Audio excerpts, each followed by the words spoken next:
Hi, my name is Chetan, creative copywriter by profession, but I'm a writer mostly by passion and hobby. So I like to tell stories, and I also like to invest time in trying to reshape people's perspective with the resources that we already have. So it's mostly like an open your mind kind of perspective and try to make use of practical applications of technology and art, and I believe that both of them can peacefully coexist and make money and contribute towards good of society. My dream is to come up with a series of books that it's called Faces and Faces. It's about the interactions of different people at different age groups at different points of time, but with one key person, and how having that conversation or interacting with that particular person reshapes their whole thinking on what is happening and how they could handle the situation. So, for example, there's this one particular chapter where this man who's completely egotistical, right? He thinks everything is happening because of him, and he is the center of the universe.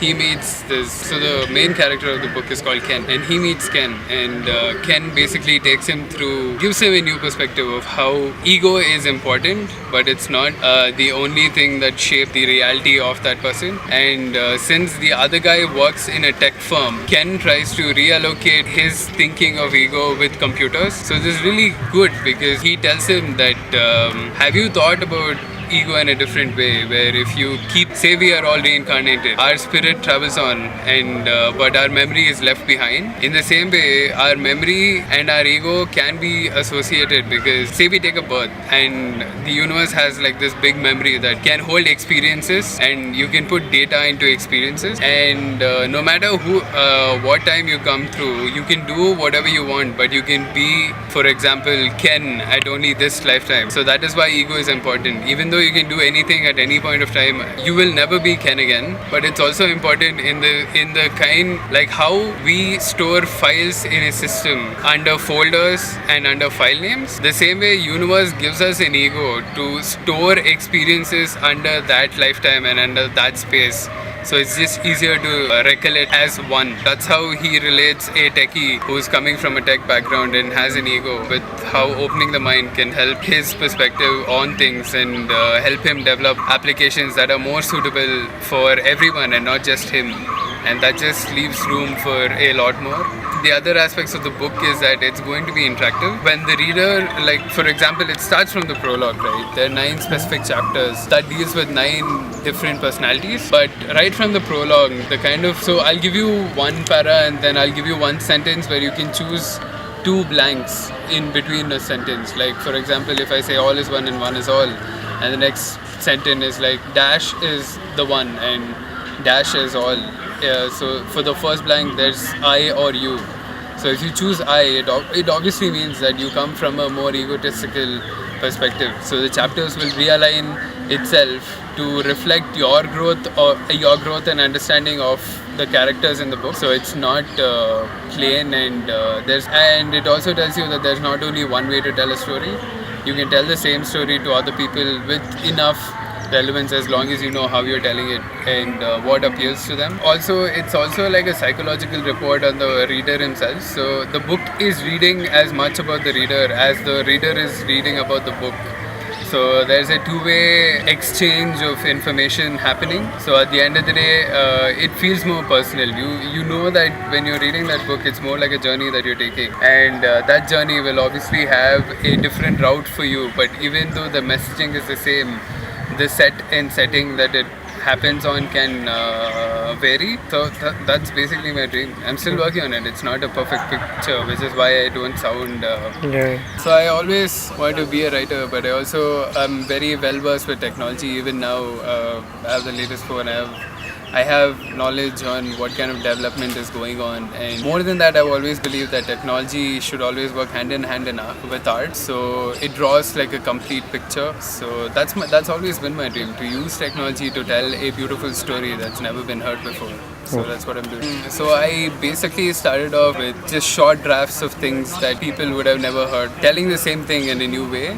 And then I started drawing comics to resonate the same messaging in a shorter panel. I think even you notice that I'm not being brief about my idea. So to try to tell the same story with limited space. I'm trying to do that. So it's working out good actually. Okay. And I've also started jotting down ideas and trying to connect it to one single messaging in interesting experiences rather than writing a story from what I already know, because I can always tell a story, but I want to be sure that I have already done something that is unique so that I can tell a unique story.